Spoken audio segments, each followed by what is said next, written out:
दलितों के लिए बराबरी की बातें करना आसान है और उन्हें बराबरी का दर्जा देना बहुत मुश्किल है।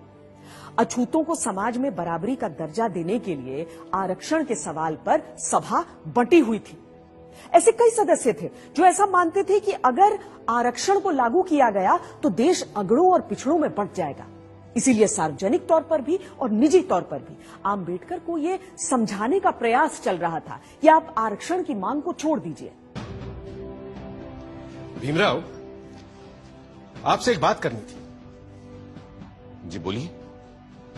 आपने तो देखा ही है सभा में कितने लोग सरकारी नौकरियों में आरक्षण का विरोध कर रहे हैं।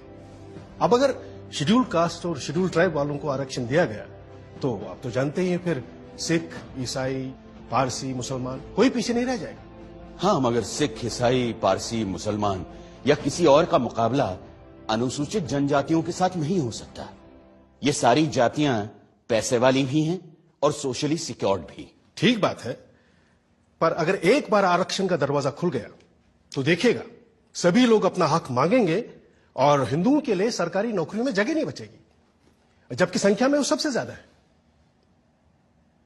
आप चाहते क्या हैं? सिर्फ मैं ही नहीं, सरदार पटेल भी यही चाहते हैं कि हो सके तो संविधान में आरक्षण की बात ही हटा दी जाए।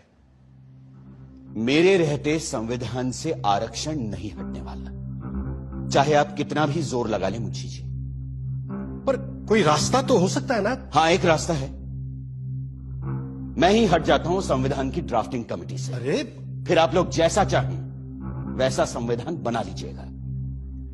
सुनिए भीमराव, भीमराव सुनिए तो। डॉक्टर आंबेडकर को लगा कि जिन दलितों की लड़ाई वो लड़ रहे हैं, अगर उनको ही जीने का अधिकार नहीं दिला पाए तो फिर संविधान सभा में रहने का फायदा क्या है। आंबेडकर ने न सिर्फ संविधान बनाने के काम से खुद को अलग कर लिया, बल्कि ये भी इशारा कर दिया कि वो न सिर्फ ड्राफ्टिंग कमेटी बल्कि कानून मंत्री के पद से भी इस्तीफा दे देंगे। इससे ऐसी खलबली मची कि आंबेडकर को मनाने खुद सरदार पटेल उनके घर पहुंच गए।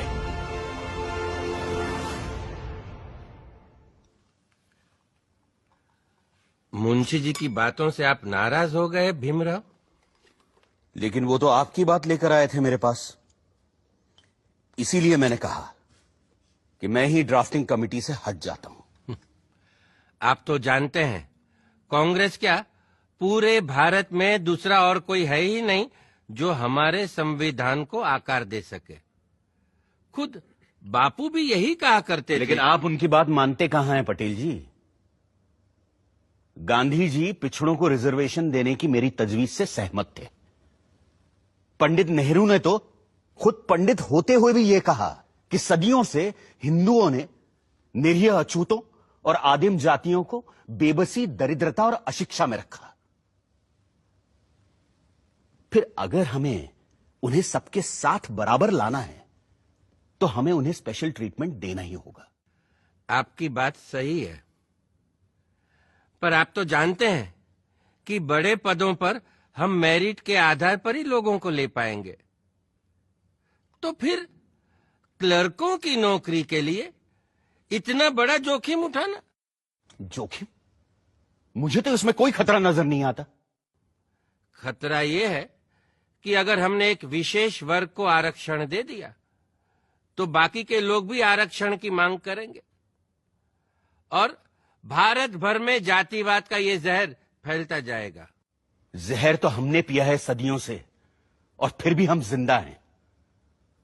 रीढ़ की हड्डी तोड़ डाली आप लोगों ने हमारी, फिर भी हम लोग खड़े हैं। अरे एक बार हमें अपने बराबर आने का मौका तो दीजिए पटेल जी, फिर देखिए कैसे हम आगे निकल जाते हैं। और यह काम बिना आरक्षण के नहीं होगा। अगर फिर भी मेरी बातें आपको जहरीली लग रही हैं तो मैंने अपना इस्तीफा तैयार रखा है, आप खुद लेते जाइएगा। मैं बड़ा जिद्दी आदमी हूं आंबेडकर जी, लेकिन मूर्ख नहीं हूं। किसान हूं। देखकर ही बता सकता हूं कि कौन सा बीज कल मुझे अच्छी फसल देगा।